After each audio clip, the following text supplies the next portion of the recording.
Bonjour à tous et bienvenue à ce webinaire sur le financement, l'installation et l'exploitation. Quel est le rôle de l'opérateur dans le cadre du décret BAX? Ce webinaire, le dernier de la journée, je vois que certains d'entre vous ont suivi pas mal d'entre eux, et tant mieux. On va finir sur un dernier sujet qui est tout aussi important que les précédents, c'est s'interroger sur le financement, l'installation et l'exploitation. Quel est le rôle de l'opérateur dans le cadre du décret BAX? Donc, on a sollicité nos partenaires pour intervenir et j'ai le plaisir aujourd'hui d'accueillir Tristan Picard de chez IDEX pour nous parler du sujet. Et en préambule de tout ça, je vais demander à Tristan de se présenter et de présenter IDEX. Mais avant ça, je vous précise à tous que je vais poser que 5 questions finalement à Tristan. Les questions que vous m'avez posées par ailleurs et où on voudrait la réponse d'un exploitant capable de financer. Pour vous laisser du temps à vous autres pour poser vos questions. Donc là encore, vous n'hésitez pas à les poser dans l'onglet questions et réponses. Et on se fera un plaisir de répondre à ces questions. Donc, j'essaie d'être assez synthétique sur 20 minutes pour laisser du temps à vos questions. Donc le webinaire durera entre 20 minutes et 1 heure en fonction de la richesse de vos questions. Donc voilà. Alors pour débuter, merci Tristan d'avoir accepté ce témoignage et je te laisse peut-être présenter d'abord IDEX, puis toi, qui tu es chez IDEX. Écoute, merci beaucoup Guillaume, enchanté tout le monde. Alors, je suis Tristan Picard, je suis en charge du développement pour le groupe IDEX. Le groupe IDEX, c'est 2 milliards d'euros de chiffre d'affaires. On est un peu plus de 6 000 employés, principalement en France. Et IDEX, donc, c'est un opérateur et un tiers financeur de la transition énergétique et de la décarbonation de votre patrimoine. Opérateur, en fait, IDEX, on dispose d'un savoir-faire complet et intégré sur l'ensemble de la chaîne de valeur des métiers des énergies utiles, locales et décarbonées. En fait, depuis la production d'énergie thermique, électrique, à partir de biomasse, de déchets, de géothermie, de soleil, etc., en passant par la distribution de cette énergie via nos réseaux de chaleur, de froid notamment, et jusqu'à son usage final au sein des bâtiments de nos clients, qui sont des clients publics, privés, tous secteurs confondus, de l'habitat, de l'industrie, des collectivités, du tertiaire, etc. Et puis tiers financeur, IDEX, en 2023, on a investi un peu plus de 300 millions d'euros dans des infrastructures énergétiques pour le compte de nos clients. Et récemment, puisque c'était fin 2023, les banques nous ont à nouveau renouvelé leur confiance en nous prêtant 1,7 milliard d'euros pour continuer à investir pour le compte de nos clients. Donc aujourd'hui, c'est sous deux de nos facettes que je m'adresse à vous. Ce sera ce soir l'opérateur et le tiers financeur. Voilà, Guillaume. Super, merci. Donc, première question parmi mes 5, c'est de dire chez IDEX, du coup, le décret BAX, comment ça résonne, euh, comment IDEX veut répondre à cet enjeu. Bah, écoute, Guillaume, le décret BAX, pour nous, c'est un outil essentiel à mobiliser hein, pour atteindre les objectifs du décret tertiaire et puis plus généralement pour réduire les consommations d'énergie et donc les coûts associés. Parce qu'en effet, alors nous, en tant qu'exploitant opérateur, on a la conviction que toute démarche de maîtrise des consommations énergétiques doit nécessairement passer par un suivi des données de consommation, un suivi et leur analyse dans le temps pour comprendre comment se comportent les utilités en fonction du bâtiment, en fonction de son exploitation. Ensuite, c'est d'ajuster le plus possible en temps réel les systèmes, en fait, les systèmes techniques qui délivrent l'énergie, parce qu'en fonction des besoins, il faut qu'on s'adapte au mieux. Et ensuite, et surtout très important, c'est de détecter les dérives, les détecter le plus en amont, enfin le plus tôt possible, voire même les anticiper en apprenant à les reconnaître.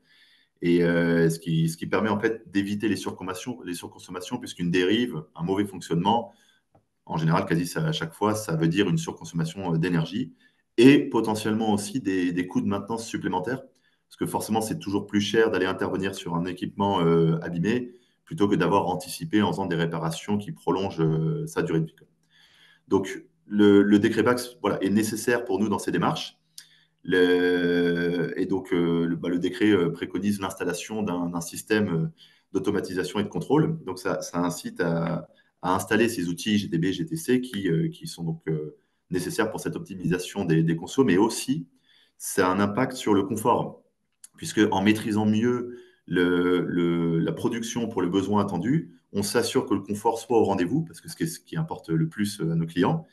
Et je le disais tout à l'heure, réduire les pannes et permet aussi d'assurer une sécurité de ce confort. Voilà.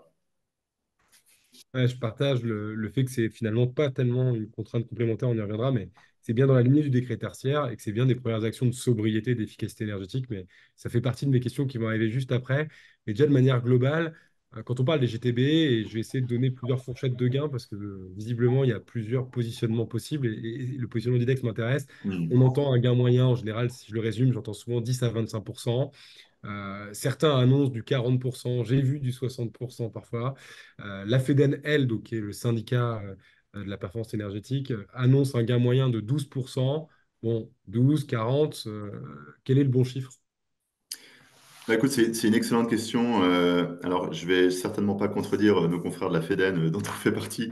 Donc, en fait, ça dépend comment tu le regardes. Il y a plusieurs réponses. D'abord, ce sont des chiffres moyennés. Parce que, évidemment, chaque bâtiment est différent en usage, en ancienneté. Est-ce qu'il y a eu des travaux ou pas qui ont été des travaux de rénovation énergétique qui ont été apportés au bâtiment ou pas? L'exploitant, est-ce qu'il a les moyens de faire son travail le mieux possible? Est-ce qu'on lui demande d'aller chercher de l'optimisation ou pas? Donc, en fait, en fonction déjà du cas du bâtiment, tu peux avoir des chiffres qui sont très différents les uns des autres. Maintenant, il y a aussi la différence entre une GTB toute seule. Donc, une fois qu'elle est installée, cette GTB, il faut qu'elle vive. C'est-à-dire qu'il faut quand même se soucier de la suivre et de la piloter. Donc, un bâtiment qui est parfaitement isolé, avec déjà beaucoup d'actions, il y a peu d'espace pour rajouter des pourcentages de gains. Donc, on peut, dans certains cas, avoir des pourcentages faibles. Tu évoquais tout à l'heure d'une fourchette de 10 à 25. En effet, on a des bâtiments sur lesquels, même parfois en dessous, c'est-à-dire qu'un 5-10% sera déjà très bien à aller chercher. Mais on part d'une très bonne base. Maintenant, à l'inverse, quand tu as un bâtiment où, pour diverses raisons, il est ancien, l'enveloppe n'est peut-être pas la meilleure en termes d'isolation, et comme je disais, l'exploitation n'est peut-être pas optimale, faute de moyens ou autre, alors on peut constater des gains plus importants. C'est-à-dire chez IDEX, en tout cas, quand on prend en main des bâtiments, et notamment quand on installe de la GTB, de la GTC, on a pu rencontrer des cas où, en effet, on avoisinait les 20-25% de gains grâce à la GTB. Donc, c'est possible. Peut-être que la moyenne de 12% est un bon compromis. Ensuite, tu parlais de chiffres bien plus importants, 40%, voire même tu citais 60%.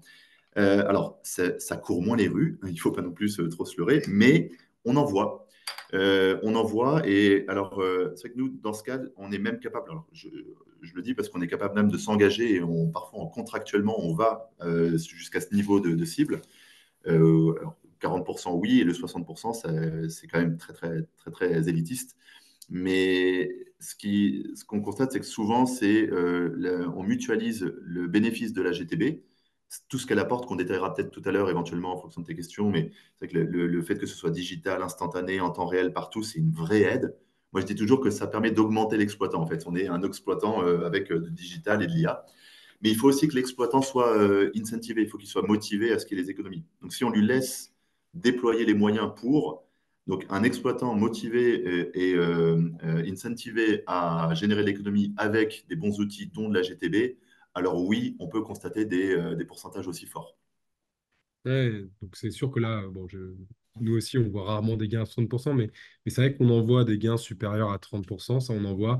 Après, je Oui. pense qu'une grande moyenne à considérer, c'est oui, entre 15 et 20%, c'est une bonne moyenne. Après, ça dépend d'où on part. Donc c'est sûr que si on n'a encore rien fait, la bonne nouvelle, c'est que souvent on a devant nous un gisement important, puisqu'on va avoir déjà des actions de sobriété en pilotant le bâtiment. Si on a déjà fait des choses, effectivement, les leviers sont un peu moindres, mais c'est somme toute logique. Ça dépend d'où on part. T'évoques, j'aime bien l'idée de l'exploitant augmenté pour justement maximiser et j'imagine pérenniser les gains parce que nous, Oui. ce qu'on constate aussi, c'est qu'il faut aussi les pérenniser. Et tu parlais de dérive avant. Nous, on constate aussi qu'il faut faire évoluer parfois les consignes au gré des usages. On a quand même beaucoup de nouveaux usages ces dernières années dans un contexte où la relation travail change. Là, tu parles du coup de quoi? D'énergie management, de digital? Enfin, quelle est la combinaison? Effectivement, il y a pas mal d'outils. Alors, pour commencer par la GTB, puisqu'on en parlait tout à l'heure, GTB et GTC, puisqu'il y a le fait de pouvoir lire la donnée, mais aussi de pouvoir donner du contrôle. Et après, je rajouterai la partie Energy Manager. Donc, la GTB, je parlais tout à l'heure de l'avantage du digital qui permet d'être partout, à tout moment, et de tout lire en temps réel, et même sur du multisite. Parce qu'on a beaucoup de cas, en effet, où les clients ont des patrimoines avec plusieurs sites et l'exploitation n'est pas forcément postée. Postée, c'est-à-dire qu'on a un technicien qui va être en permanence sur le site. Ça concerne des sites très importants, mais la problématique est la même puisque ce technicien ne peut pas être partout à la fois. Et on a très souvent des cas où c'est un technicien qui gère plusieurs sites et donc se déplace de site en site. Et donc l'énorme avantage d'une GTB GTC, c'est qu'à n'importe quel moment, il a accès à la donnée de tous ses équipements. C'est-à-dire qu'en temps réel, il sait exactement ce qui se passe partout. Et ensuite, avec la force du digital et donc, des logiciels de supervision, d'hypervision qui permettent de restituer sur tout type de support en ordinateur, tablette, téléphone portable. Donc, du coup, quand le technicien est en itinérance, à n'importe quel moment, il est au courant. Et on peut paramétrer tout type de reporting, de courbes, d'alertes. Donc, on se met des courbes, des fromages, tout ce qu'on veut, qui permet de dire, bah voilà, tout est dans le vert, je sais que tout se passe bien, et je programme mes alertes, je vois mes alertes, qui font que d'une part, je sais exactement à quel moment l'équipement est en dérive par rapport à ce que j'ai implémenté. Donc, ça peut être soit une dérive constatée, soit, comme on l'a dit tout à l'heure, anticiper une dérive, donc voir que ça commence à mal se passer. Et d'autre part, ça permet aussi de lancer certaines commandes. C'est-à-dire qu'on peut, dans certains cas, agir à distance. Ce qui est incroyable, parce que là où, pour un bâtiment non équipé, bah, il va falloir attendre que l'exploitant, que le technicien revienne sur site déjà pour constater. Donc, pour peu qu'il se passe quelques jours, voire semaines entre deux passages, bah, tout ce temps est perdu. Et donc, pendant tout ce temps-là, la dérive, la surconsommation, voire un manque de confort. Et le fait de pouvoir donner de la commande, ça aussi, c'est extrêmement précieux puisque du coup, on peut résoudre certaines problématiques en étant loin. Je pense notamment aux problématiques d'astreinte, hein, puisque pour beaucoup de sites, il y a de l'astreinte aussi. C'est quand même incroyable de pouvoir régler des problèmes de loin via l'astreinte. Donc c'est clair que c'est un outil qui, à mon sens, est indispensable pour l'exploitant. Maintenant, tu parlais d'énergie manager. Alors ça aussi, c'est hyper intéressant puisque les energy managers, qui sont donc des personnes qui sont là pour analyser le comportement du bâtiment et réfléchir à toutes les améliorations possibles, quelles qu'elles soient, que ce soit du comportemental, des gestes d'exploitant, de pilotage, voire des actions de performance hein, qui peuvent se traduire en investissement, en travaux, en changement. Les energy managers, du coup, peuvent se brancher via la GTB et eux aussi voient le comportement. Et donc, on peut bénéficier du coup de ce rendu grâce au digital. Et donc, l'energy manager a ses tableaux de bord, hein. C'est un peu comme une voiture. Il a ses tableaux de bord, les cadrans, et donc on voit comment ça se comporte et on peut anticiper. Donc, là où c'est intéressant, je parlais tout à l'heure du multisite, c'est que l'energy manager, il faut aussi pouvoir se le payer. C'est quand même un coût, un budget. L'avantage d'une GTB GTC, comme pour l'exploitant, c'est de centraliser. Donc, on peut avoir un energy manager qui se partage entre différents sites et qui, du coup, alloue le temps nécessaire pour identifier les axes d'optimisation. Et donc, ensuite, encore une fois que les intérêts sont alignés, c'est-à-dire qu'on demande à l'exploitant de mettre en œuvre, alors on peut constater des gains au-delà du simple pilotage. C'est vrai que ce que je trouve intéressant dans tout ça, c'est aussi de pouvoir contextualiser, donc de pouvoir prendre en compte des facteurs d'influence. Donc effectivement, ce qu'on n'a pas toujours dans les GTB, et ce qui peut être intéressant de voir grâce à un hyperviseur, c'est la rigueur climatique, l'usage du Mm. bâtiment, de remettre ça en contexte aussi avec des euros par rapport à la facturation. Un ensemble de données qui permettent aussi de ne pas surinterpréter une dérive, parce qu'il peut y avoir une évolution d'usage qui est légitime ou qui ne l'est pas. Et en fait, c'est de savoir Mm. s'adapter à cette évolution d'usage et avoir une cohérence pour pouvoir parfois anticiper. Et ça, j'aime bien ce point aussi. Nous, ce qu'on voit, c'est que parfois, on est capable d'identifier, de par la remontée d'un automate ou d'une GTB, un départ de chaufferie qui est plus bon et donc un inconfort à venir. Il reste l'inertie du réseau. Mm. Et si on arrive à intervenir assez vite à distance ou en ordonnançant une intervention, bah, finalement, ça va parfois être indolore pour l'usager de par l'inertie du bâtiment. Donc, il y a vraiment une notion aussi de confort, au-delà de la performance, j'ai envie de dire énergétique et donc économique, qui est intéressante pour les clients qui vont mettre en place des GTB. Donc ça, c'était un premier point qui me paraissait important de contextualiser. Et puis, les usages, effectivement, ça permet, en mettant une GTB, d'avoir aussi la mise en œuvre de plans de progrès pour améliorer l'usage du bâtiment. On a des exemples là, qu'on commence à voir se développer qui nous font plaisir, notamment dans l'éducation. Je vais prendre ces exemples-là. C'est souvent des grands parcs où on se pose la question, est-ce que ça vaut le coup d'éteindre le vendredi soir pour remonter, ou le samedi midi parfois, pour relancer le lundi matin? Bah, quand on a une GTB qui permet de le faire à distance, du sous-comptage qui permet de regarder quelles sont les consommations, on arrive même maintenant à influer sur les agendas pour libérer parfois une aile d'un collège au jeudi soir, concentrer les cours finalement sur une autre partie de l'établissement et pouvoir ainsi justifier l'arrêt et le rallumage là où hier c'était plus litigieux. Donc globalement, pouvoir donner du contexte, ça me paraît important, et même en termes de plan de progrès, pouvoir demain challenger les usages une fois qu'on a la data et la capacité d'agir à distance. Je rejoins pleinement le propos de Tristan. Je vais continuer, il me reste que deux Je voulais questions. Donc, peut-être, vas-y. Guillaume, Guillaume, si tu me permets, je voulais juste rajouter, tant qu'on est sur cet item, il y a deux points aussi qui me paraissent intéressants. C'est d'une part, grâce à la GTB, et la GTB qui permet aussi d'historiser les données, Bien sûr. quand on doit analyser un bâtiment ou qu'on le prend en main, c'est d'une excellente base de données qui peut remplacer toute ou partie d'un audit. Donc c'est un Bien énorme sûr. gain de temps, voire même de coût, hein, parce qu'un audit, ça se paye.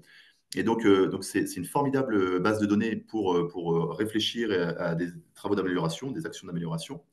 Et l'autre aspect très positif que je vois, c'est que, alors ça a coupé 2 secondes, peut-être que tu en as parlé, mais c'est un formidable outil aussi pour le client, pour voir en toute transparence ce qui se passe chez lui. Moi, je sais que nous, en tant qu'exploitants, alors évidemment, on fait de notre mieux pour que tout se passe bien, mais on sait que le client veut être certain que le service est rendu tel qu'il l'attend. Et donc, via la GTB, ça lui permet d'être connecté à tous les équipements et d'être connecté à des plateformes bah, comme Citron par exemple, hein, ou toute plateforme que le client aurait choisi lui-même, qui d'ailleurs peut rester, enfin, je sais que quand Citron est installé chez un client, quel que soit l'exploitant qui peut changer, c'est pas grave, hein, il garde sa même base de données, parce que nous, Hein. en l'occurrence IDEX, nos outils se branchent à ces plateformes. Et donc pour le client, c'est aussi une garantie qu'il a la maîtrise, il voit en toute transparence ce qui se passe, donc il peut même aller loin, surveiller, vérifier. Et je pense que c'est très sain. Donc, Et donc voilà, je voulais rajouter ces deux autres avantages forts, à mon sens, d'installer ce type de système. c'est vrai que nous, on poussait beaucoup à l'audit instrumenté, et c'est vrai que la mise en place de ces GTB va faire que parfois on aura cette donnée instrumentée qui permettra de ne pas avoir une photo à l'instant T, mais de l'avoir en continu et de pouvoir mesurer sans réauditer Mm. l'impact des actions mises en œuvre. Et ça, c'est vraiment un point je suis d'accord, qui est vraiment important. C'est le sens de l'histoire, et ça va permettre d'être plus fin, et ça va permettre aux energy managers de plus baser sur une donnée macro de consommation, plus un audit ponctuel, mais bien sur une donnée en temps réel qui va être contextualisé. Donc effectivement, ça me paraît effectivement important. Je disais, posez vos questions. Je vois que les premières arrivent là, sachant qu'il m'en reste plus que deux. Moi, donc après c'est à vous. Euh, donc là, on a beaucoup parlé du sujet de la GTB. L'autre question qui a fait qu'on a choisi cette thématique aujourd'hui, et tu le sais, c'est le financement. Donc on nous pose la question globalement, ok, ça paraît évident vu tout ce qu'on vient de se dire, qu'il faut mettre en place des GTB, et que c'est nécessaire, que ça permettra de visualiser, bien visualiser le lien entre la mise en œuvre des systèmes et l'exploitation. Mais la question, c'est aussi à quel prix et comment on le finance. Parce que non, toutes les GTB ne valent pas 1 euro, même si la fiche chez 2E est largement bonifié. Et je vois qu'il y a une question à ce sujet-là qu'on prendra plus tard sur les fiches C2E. Mais globalement, la question, c'est quel est le prix d'une GTB et comment est-ce qu'on finance une GTB? Alors, c'est hyper important comme question, parce que il faut pas se le cacher, c'est un coût. L'ordre de grandeur, on est autour des quelques petites dizaines d'euros du mètre carré, hein, 20, 30. Ça dépend un petit peu d'où on part, ce qu'on veut installer. Mais donc, il y a un réel coût d'investissement.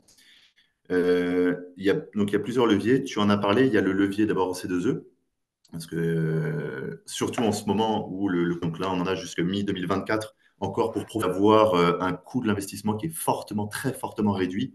C'est vraiment une part significative de l'investissement. Donc, c'est vrai que j'en profite pour inciter tout le monde à profiter de cette occasion, à s'en saisir, puisque en toute logique, à partir de crime, C2E sera bien moins importante. Donc ça vaut vraiment le coup de regarder. Et d'ailleurs, une fois que le décret BAC sera en vigueur, il n'y aura probablement plus de prime C2E, puisque c'est le fondement de la prime, c'est justement d'être incitatif avant que ce soit obligatoire. Ensuite, il y a d'autres leviers, et notamment le tiers financement. Alors, c'est quelque chose qu'on connaît bien. Le principe est assez simple, je le réexplique ici, mais au lieu que vous sortiez l'investissement, que vous investissiez, donc dès la première année, vous avez un coût important, et ensuite un espoir de gain derrière par les consommations d'énergie. Je dis espoir puisque s'il n'est pas contractualisé, il faut espérer que ça se passe, et donc il faut y mettre les moyens. Euh, L'autre option, c'est de confier l'investissement à un tiers. Donc, je prends l'exemple d'IDEX en tant qu'opérateur, hein, ça peut être d'autres confrères. C'est que nous portons l'investissement, donc nous achetons le matériel, nous l'installons, donc nous portons à notre charge tout l'investissement de l'approvisionnement, de l'installation. Et en fait, ce qu'on fait, c'est qu'on va s'engager sur les économies qui vont être générées. J'en parlais tout à l'heure, hein, on sait analyser le bâtiment, on sait prévoir du coup, via notre expérience, via les données du bâtiment, via les caractéristiques de l'outil, la GTB, la GTC, les économies qui vont être générées. Et ces économies vont servir à rembourser l'investissement. Alors, tout ou partie, puisque c'est souvent agréable de laisser quand même une partie des économies dès la première année au propriétaire du site. Mais c'est une excellente solution qui fait que pour le constater des économies, les retours sur investissement, on va dire autour des 3-5 ans, et sans compter le phénomène du coup de pouce C2 aujourd'hui qui fait qu'on peut avoir des retours très courts. Moi, j'ai vu des cas où on le rentabilisait en moins d'1 an, par exemple. Donc voilà, moins de 5 ans en tout cas, c'est souvent dans les standards qui font que voilà, on accepte de mettre en place le Là, je vous renvoie vers le dernier webinaire que j'ai animé sur le décret BAX il y a quelques semaines où on faisait quelques études de cas justement pour visualiser. Il y a une question là-dessus, donc on y reviendra. Non, tout n'est pas à 100% financé, mais effectivement, il faut considérer le gain en le sécurisant et les ROI sont donc très courts. Tout n'est pas autofinancé. D'ailleurs, point de vue un peu personnel, je ne suis pas sûr que ce soit le but des fichiers de de tout financer. Il est de ramener les ROI à des ROI acceptables pour accélérer la mise en œuvre. Mais là où je rejoins Tristan, c'est que souvent, c'est financé de manière massive au début, puis plus modéré, puis ça ne l'est plus, c'est simplement obligatoire. Et si on en croit les textes à date, c'est fortement financé jusqu'au 30 juin, ça reste financé jusqu'au 31-12 dans une moindre mesure, et ça devrait ne plus l'être à partir du 1er janvier prochain. Donc voilà, il y a quand même un caractère incitatif, c'est le but d'ailleurs des C2E. Et donc effectivement, pour ceux qui ont commencé leur démarche ou qui se sentent en capacité de le faire, mieux vaut être proactif. Et effectivement, le sujet Si ensuite, tu, c'est de si tu me garantir permets, notre... Guillaume, Oui. si tu me permets, Guillaume, tu t'as appuyé sur un point qui est important. Euh, il faut en effet se méfier des offres où le C2E paye tout, voire plus. Le risque, c'est quoi? C'est en effet, normalement, le C2E n'est pas censé tout payer. Donc, attention à ne pas installer, à mal installer, en fait, soit une GTB qui n'est pas complète ou qui ne soit pas optimale. Parce que le problème, c'est qu'une fois que vous avez profité de la prime C2E, c'est terminé pendant un bon nombre d'années. Et donc, si derrière, vous vous rendez compte que l'installation n'est pas optimale et que vous cherchez à la renouveler, vous ne pourrez plus bénéficier de ce système. Donc, j'invite à être vigilant là-dessus. Normalement, il doit y avoir un peu de reste à charge. Et comme je l'ai dit, il existe des solutions, si vraiment vous avez besoin que tout soit financé à 100%, il existe des solutions où les économies contractuelles permettent de financer le reste à charge. Donc, on peut in fine se retrouver avec zéro investissement à faire parce que les économies garanties permettent de financer le reste. Donc, soyez vigilants. Et effectivement, ça peut du coup justifier, j'entends parfois, ça valait pas le coup de mettre une GTB de classe A. Parfois, ça vaut pas le coup, mais parfois, ça peut valoir le coup si on sait un peu projeter, si on sait financer le surcoût par rapport à l'économie complémentaire que peut générer une GTB plus performante. Là encore, l'idée n'est pas de mettre des GTB, je dis souvent des GTB de l'espace sur des petits sites, il faut bien adapter ça à l'usage, mais sur des sites énergivores, ça peut valoir le coup d'augmenter le reste à charge si ça permet de générer plus d'économies. Et il existe effectivement des solutions de financement qui permettent de rendre ça indolore et de pérenniser des gains durablement de plus importants. Ma dernière question, mais après vous en avez posé, je vous invite à le faire maintenant, puisqu'après on va passer à vos questions, et c'est un peu une question pour un peu conclure. Ce que je disais avant, c'est que moi je vois plutôt le décret Bax comme une opportunité plus qu'une contrainte complémentaire, et j'avais envie de te faire réagir là-dessus. Est-ce que finalement c'est Alors, encore un énième texte pour ouais, non, c'est vrai qu'il y a une pression réglementaire qui est forte. Euh, En l'occurrence, je le disais tout à l'heure, pour moi, c'est une réelle opportunité. Donc c'est un outil pour atteindre le décret tertiaire. Décret tertiaire qui, à mon sens, est aussi une opportunité. Donc, je mets les deux dans la même case. C'est grâce au décret BAX qui pousse à s'équiper correctement pour contrôler son bâtiment et, comme on l'a dit tout à l'heure, maîtriser les consommations dans la durée. détecter les dérives, du coup maîtriser les coûts de maintenance, assurer le confort. Et en plus, comme on vient de le voir à l'instant, cet outil est financé. Donc vous vous retrouvez en fait avec un décret qui vous incite à mettre en œuvre des équipements qui vont vous faire économiser, qui vont garantir votre confort, le tout sans que ça vous coûte quoi que ce soit, voire même, c'est en plus une opportunité de réduction des charges. Donc, tu vois, en l'occurrence, pour moi, ce décret, il a tout bon. C'est une réelle opportunité. Et si je vais même un cran plus loin, on parle beaucoup de décarbonation en ce moment, puisque c'est vrai que le marché, hein, les prix sont très volatiles, une pression sociétale aussi, hein, puisque aux émissions des bâtiments, donc vous qui êtes par vos locataires, par vos salariés ou autres, assez problématique. Et donc, en fait, le fait via le décret Bax, d'implémenter des systèmes qui aident à réduire les consommations durablement, c'est un premier pas essentiel dans une démarche de décarbonation. Parce que de toute manière, il faut d'abord réduire au strict minimum les besoins. C'est ce que le décret Bax permet de faire. Et à partir de là, envisager de décarboner. Et puis de toute manière, l'énergie qu'on ne consomme pas grâce à ces efforts que le décret Bax incite à faire, bah, cette énergie, c'est la moins émissive et c'est la moins chère du monde. Donc oui, pour moi, c'est une formidable opportunité à saisir. Superbe. Alors, on va passer à vos questions maintenant. Il y en a quelques-unes qui sont arrivées. J'en ai une première.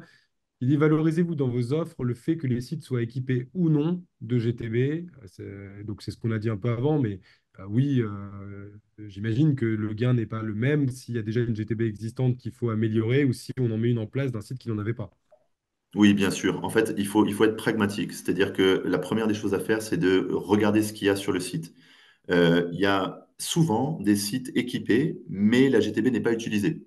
Parce que alors, ça nécessite quand même du travail, puisqu'il faut s'assurer qu'on prenne la bonne donnée au bon endroit, parce qu'avec une mauvaise donnée, en fait, on fait absolument rien.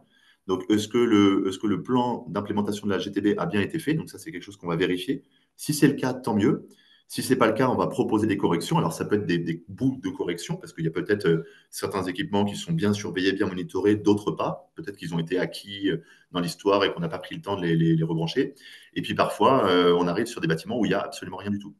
Donc, le plus important, c'est d'abord de constater ce qu'il y a sur site et de constater les manquements. Ça peut aussi être des équipements très bien installés, mais simplement les données pas remontées, pas utilisées. Et alors là, dans quel cas, c'est génial, puisque si l'équipement est déjà en place et qu'il est de bonne qualité, il n'y a plus qu'à l'utiliser. Donc là, c'est encore moins coûteux. Donc bien sûr, on regarde ce qu'il y a sur place avant de se lancer dans des investissements trop importants. C'est vrai que ça, là-dessus, des anecdotes, on en a plein. Moi, je vois des sites qui ont été entièrement rénovés où l'inertie thermique du bâtiment rénové n'avait pas été modifiée. Enfin, du moins, l'heure de relance n'avait pas été modifiée dans la GTB suite à la rénovation. Donc, évidemment, et du coup, on est surpris de ne pas obtenir la performance escomptée par la rénovation, mais on n'a pas changé les réglages de GTB après. C'est du vécu, hein, c'est vraiment réel. Le client en question se reconnaîtra. Ça paraît absurde, mais on ne prend pas toujours le temps de tout mettre ensemble. J'ai vu des cas aussi où les heures d'été et heures d'hiver n'étaient pas prises en compte. Ça paraît un peu bête, mais bah, ce décalage, il permet de faire des choses. C'était d'ailleurs pour ça que l'heure d'été et heure d'hiver avait été mise en place au tout début. Et puis même plus absurde, parfois AM, PM, l'anglais n'est pas toujours maîtrisé. J'ai vu des inversions. On a vu des sites bah, qui chauffaient plus la nuit que le jour. Bon, voilà, il y a des sujets comme ça qui peuvent paraître basiques, mais une GTB, c'est la dame qui le dit, une fois sur deux, elle est mal pilotée. Et donc Oui. l'idée, c'est aussi de s'assurer de son bon pilotage et de la rendre efficiente. Et c'est aussi quelque chose qui se fait durablement. Et ça me fait le lien avec la question d'après. Quel est le ratio idéal d'énergie management par nombre de sites pour bien piloter, voire être performant? Euh, Ça, c'est un sujet à avoir du mal avec Tristan, à avoir une réponse. En ratio, c'est compliqué, ça dépend de la taille du site, de sa complexité, évidemment. Mais nous, ce qu'on voit, ce qu'on préconise souvent, et je l'avais mis dans mon dernier webinaire, c'est globalement une journée par an à minima pour challenger la GTB, ses réglages, faire une visite technique un petit peu des principaux points consommateurs. C'est un strict minimum, mais ça, dans le cadre des contrats de performance qui sont évoqués par Tristan, finalement, c'est à l'exploitant de jauger le bon niveau d'homme à mettre en œuvre pour maximiser les gains potentiels. Et là, du coup, la démarche intellectuelle est un peu différente. C'est plus tellement un moyen et des gammes, c'est plus de calculer la pertinence de l'intervention. Je ne sais pas comment tu le qualifies, mais Non, mais c'est tout à fait correct. Il faut vraiment, ça dépend de ce qu'on en attend, ça dépend de la complexité du site. Donc en effet, parfois une journée par an peut suffire, et puis sur des sites beaucoup plus complexes, il va falloir beaucoup plus de temps. Euh, voilà, donc encore une fois, le but, c'est pas de déployer des moyens démesurés. C'est au contraire, comme on l'a dit, on cherche à chaque fois à ce que les moyens qu'on mette s'autofinancent par les économies que ça génère. Donc on va systématiquement réfléchir à, voilà, je vous propose tant de jours d'énergie manager, mais pourquoi faire? Le but, c'est que ça génère suffisamment d'économies pour au moins repayer la prestation et plus. Ok. Donc voilà, donc du cas par cas à regarder, mais c'est vrai que, on a une expérience aujourd'hui qui fait qu'on sait à peu près jauger les gens du bâtiment. Et je vois, ça coupe un peu, je pense que c'est le cas pour tous, là, Tristan, il y a une petite coupure, un peu de réseau. Je vais, je vais continuer, on t'a entendu, hein, mais sur la fin, c'était un peu plus difficile. Du coup, je peux pas tout de suite te poser peut-être Je la peux question. prendre la suite des questions, Guillaume? On t'entend mal, Tristan, à Ah, présent. Ouais, on va attendre le retour de Tristan. Il y a une question sur les analyses dynamiques par intelligence artificielle qui demande à quand? C'est une bonne question. Effectivement, on est aux prémices de ces sujets d'intelligence artificielle. Effectivement, on est capable aujourd'hui d'optimiser le paramétrage des GTB en fonction, je l'ai dit, de facteurs d'influence. Et une partie du sujet est automatisable aujourd'hui par de l'intelligence artificielle en prenant en considération justement les facteurs d'influence. Après, voilà, moi, j'ai toujours l'habitude d'être très prudent sur ce sujet-là. Je laisserai Tristan réagir s'il le souhaite à son tour, mais je pense que l'intelligence artificielle, on y est. Par contre, je pense qu'on ne voit que les prémices de ce que ça pourra générer à l'avenir, et c'est un sujet en devenir. La question, Tristan, c'est à quand les analyses dynamiques par intelligence artificielle? Question qui nous est posée. oui. Alors, c'est évidemment très intéressant. Alors, nous, en l'occurrence, on l'a su en cours avec des clients qui sont peut-être d'ailleurs autour du l'IA ne fera pas tout. Donc, il faut toujours être méfiant sur j'ai une solution avec de l'IA, vous inquiétez pas, il se passera tout. En revanche, comme je disais tout à l'heure, déjà la GTB GTC, ça permet d'augmenter l'exploitant. Bah, l'IA, en théorie, la promesse, c'est que ça l'augmente encore un peu plus. On est en train d'expérimenter. Je pense qu'il est un peu tôt pour conclure. J'espère qu'on refera un webinaire dans quelques mois où voilà, je vous dirai ce que ça vaut le coup, parce qu'il y a un coût aussi quand même à suivre. Ouais, je pense que c'est ça, c'est à suivre. Je suis assez d'accord. On t'entend bien là, donc on me dit qu'il y a eu une coupure tout à l'heure quand tu as donné le ratio d'investissement au mètre carré pour une GTB. On demande si tu peux recommuniquer ce ratio. Oui, je suis navré pour le problème de réseau. Pourtant, je m'étais mis au milieu de nos bureaux. C'est une quelques petites dizaines d'euros au mètre carré, donc c'est autour des 20-30 € du mètre carré pour une GTB. Maintenant, comme on l'a dit, ça peut largement varier puisque voilà, en fonction déjà des classes A, classe B, C, c'est pas les mêmes. Ok. Euh, euh, euh, et de ce que Ouais, vous je crois que la avez Tristan, déjà sur place ça coupe aussi, vraiment beaucoup là, Tristan. Je vais prendre un peu le relais parce que là, il vraiment, faut on n'arrive retenir à peu près plus. cet ordre de grandeur. On a du mal à t'entendre, Tristan. Je vais prendre un peu le relais parce que là, c'est vraiment saccadé. Je pense que c'est pareil pour vous autres qui nous suivez. Je vais prendre un peu le relais en attendant que le réseau se rétablisse. Il y a une remarque plus qu'une question qui dit qu'il ne faut pas oublier que ça permet aussi la prise de valeur dans le cadre de la revente. Effectivement, je pense que c'est une notion importante autour de la valeur verte, d'avoir un bâtiment qui génère plus de confort, plus de performance. C'est à la fois un moyen de mieux valoriser l'actif, évidemment, et c'est presque, je veux dire, c'est pour mieux le valoriser, mais c'est surtout pour éviter qu'il se dégrade. Ne pas le faire, c'est à la fois ne pas saisir l'opportunité de le valoriser, mais c'est aussi le décaler par rapport au marché. Il y a une sorte de double sanction qui se met autour de tout ça. Donc, je suis d'accord avec la remarque qui nous est poussée par nos amis de chez Sogetrel, en l'occurrence. Autre question qu'on nous pose, c'est de savoir s'il y a un cahier des charges pour passer d'une classe C à B ou A. Oui, le texte est assez clair sur ce qui qualifie une GTB de classe C, B et A. Là-dessus, moi, comme je l'ai dit avant, je pense qu'il faut étudier chaque cas. Il y a des cas où une GTB de classe A, pour certains sites, c'est parfois surdimensionné. On n'y trouvera pas un intérêt économique par rapport à une classe B. Parfois, il y a des sites où le passage en classe C sur une GTB existante, c'est une option avec un rapport investissement-gain qui est intéressant à étudier. Il y a un peu de concurrence finalement entre le passage, maintenir une classe C en optimisant la GTB, passer en classe B en passant un cap. Tout ça se calcule en comptant combien de C2E je vais être capable de générer et quelle économie d'énergie je peux avoir en passant d'une classe à l'autre.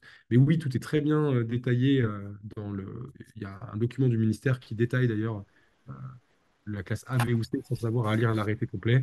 Je vous invite à aller le voir ou à resuivre un de nos webinaires passés où on revient là-dessus. Je vois que tu es de retour, Tristan, on va tester si ça marche. On me demande quelle est la liaison entre le décret BAX et le plan de vérification, l'IPMVP notamment, et notamment dans le cas du tiers financement via des marchés de garantie de performance énergétique. Alors, les deux sont en lien, mais pas dépendants. C'est-à-dire qu'en fait, l'IPMVP, c'est un protocole international qui norme les techniques de mesure et de vérification, quand le décret BAC, est un décret français pour imposer de mettre en place ces systèmes. Euh, Quand on parle de marché global de performance, en effet, il faut pouvoir évaluer, mesurer les performances, les gains. Et donc, une manière de faire, c'est de suivre ce fameux protocole qui a le détaillé, puisqu'il a été élaboré par des gens très sachants sur beaucoup d'années d'expérience de mesures et autres. Et l'autre intérêt, c'est que ce protocole international est quand même très largement diffusé et on a beaucoup de retours d'expérience, de contrats de performance, MGP, CPE, on peut les appeler différemment, mais servir au même. Donc, euh, donc voilà, c'est pas exactement la même chose. Maintenant, si on se lance dans un MGP ou CPE avec ou sans une GTB est quasiment indispensable. Donc, de toute manière, si sera, vous aurez envie d'avoir à minima une GTB pour pouvoir voir et mesurer. Donc, le fait de vous mettre, de respecter ce décret BAX vous donnera de toute manière un outil qui vous permettra en plus d'aller monter ce type de contrat. Ok, très bien. Là, on précise pour la question sur les classes que, merci Andrea, que c'est dans le tableau 6 de la norme 5220 qui permet d'avoir le détail des classes de GTB. Donc, je profite de la précision d'Andrea. Quelles sont les sanctions en cas de non-respect du décret BAX? Donc, ce qu'on sait avec ce décret, c'est dans le cas de mise en œuvre d'une GTB, elle sera contrôlée au bout de 5 ans, puis tous les 2 ans. Dans le cas d'une GTB existante, elle sera contrôlée tous les 2 ans. Le contrôle implique qu'il y aura une sanction qui n'est pas connue à date. Après, comme on l'a dit en préambule, et je pense qu'il faut rester là-dedans, ça permet surtout de faire un tiers de la route vers le décret BAX, vers le décret tertiaire, pardon, décret pour lequel les sanctions sont très claires. Donc je pense qu'il faut rester sur l'idée que pour atteindre le décret tertiaire, on mettra en place des GTB, sans quoi les sanctions sont connues. Il y a une sanction financière, il y a le mur de la honte. Donc je pense qu'il faut plus rester là-dedans et, comme dit, voir ça plus comme une opportunité plutôt que se demander est-ce qu'il y a une opportunité à ne pas le faire? Je pense que entre les aides des C2E, le gain énergétique associé et la contrainte du décret tertiaire, ça s'autoporte un peu à la finale. Et de toutes les manières, il y aura fatalement une sanction de par le fait qu'il y a un contrôle obligatoire, mais c'est juste qu'aujourd'hui, le texte ne le précise pas. À suivre donc, pas de réponse là-dedans. On a une question sur la valorisation. On nous demande quel est le coût du P2 associé à la maintenance d'une GTB. Alors, vaste question aussi, parce que alors, vous allez peut-être en avoir marre que je réponde tout le temps, ça dépend. C'est moins cher que le P2 exploitation. Si on est, alors, s'il y a du remplacement d'équipement, bah, tout dépend de l'étendue du remplacement à faire. Donc, on va partir d'une GTB récente qui vient d'être installée et je vais mettre hors remplacement de l'équipement. C'est bien moins que le P2 exploitation. Ok, je vois qu'on arrive un peu au bout des questions. Je n'en vois pas d'autres. Si j'en avais une qui était arrivée un peu par ailleurs, mais on y a déjà partiellement répondu. C'était une question peut-être un peu provoque, mais qui parlait justement de la transparence dans le cadre de ce financement par les économies d'énergie. Tu l'as brièvement évoqué. Et des C2E avec les GTB à 1 euro. Donc, GTB à 1 euro, on en a parlé. C'est des cas spécifiques. D'ailleurs, on vous avez noté que dans le cas de la logistique, les C2E ont été suspendus justement parce que, il y avait une fiche qui permettait de générer même des C2E en plus de la rénovation. Donc, c'est pas du tout la philosophie. Donc, l'idée n'est pas de financer entièrement, c'est d'aider le passage à l'acte par les économies d'énergie qui sont générées en complément. Donc, ça, on l'a dit. Par contre, sur la transparence, oui, c'est un point important. Enfin, nous, chez les Citrons, on est assez clair. Le CPE est un véhicule intéressant pour financer la mise en œuvre des travaux de performance et accélérer la transition énergétique en garantissant les économies qui vont venir financer. Ça demande juste à être capable de projeter son patrimoine sur des temps un peu plus longs, puisque je te laisserai Tristan commenter, mais on est souvent sur des durées qui vont de 8 à 10 à 12 ans pour permettre cet équilibre. Donc c'est un point qui est important. Par contre, ça demande de la transparence parce que effectivement, ces gains énergétiques ne seront pas aux dépens du confort. Donc il faut le monitorer ou de la qualité d'air qu'il faut aussi monitorer. Et il faut effectivement à la fois intéresser l'exploitant, parce que c'est valable aussi pour nos clients.